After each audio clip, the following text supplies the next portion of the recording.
Well, this is disappointing. Andrade has been released by WWE. This comes after the recent rumors and speculation about his future in the company and that he had requested his release. Honestly, what can I say? The man had so much potential to be a top name in the company, if not an excellent mid-carder. His matches in NXT were great, especially the one takeover match against Johnny Gargano for the NXT Championship. At first in NXT, he wasn't really doing so well as a babyface. But then, Zelina Vega came into his life as his business manager, and the rest is history.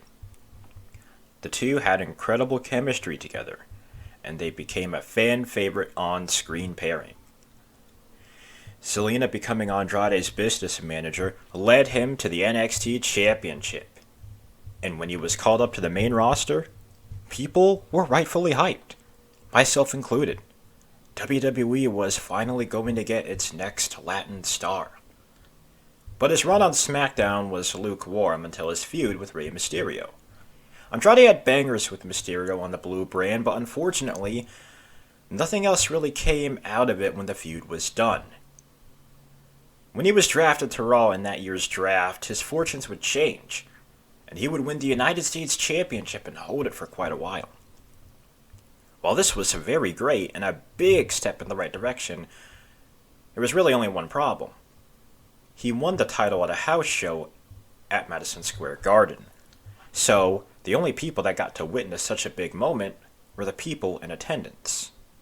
Nitpicking aside, Andrade finally had championship gold on the main roster, and he reignited his feud with Rey Mysterio, and the two continued to have excellent matches on the flagship show on Monday nights. He would even start up a feud with Apollo Crews, but he would go on to lose the US Championship shortly thereafter, his feud with Apollo. But that was okay, because this would be the start of bigger things to come. Right? Right? Not exactly. For some reason, around this time during the early stages of the Performance Center era during the pandemic, Andrade was paired up with Angel Garza and Austin Theory. And Zelina was the one that was leading the stable for a while. When Theory was kicked out of the group, Andrade and Garza formed a tag team. With their sights set on the Street Profits, maybe this is where Andrade can achieve more championship success. But no. The two feuded with the Street Profits basically from WrestleMania all the way until Clash of Champions. A agonizing and brutally long 6-month feud, and it ended with Andrade and Garza not even becoming tag team champions. The entire thing was a waste of time, and a big missed opportunity if you ask me. From then on, after Clash of Champions, well actually it was before Clash of Champions when Zelina split from Andrade, another big mistake.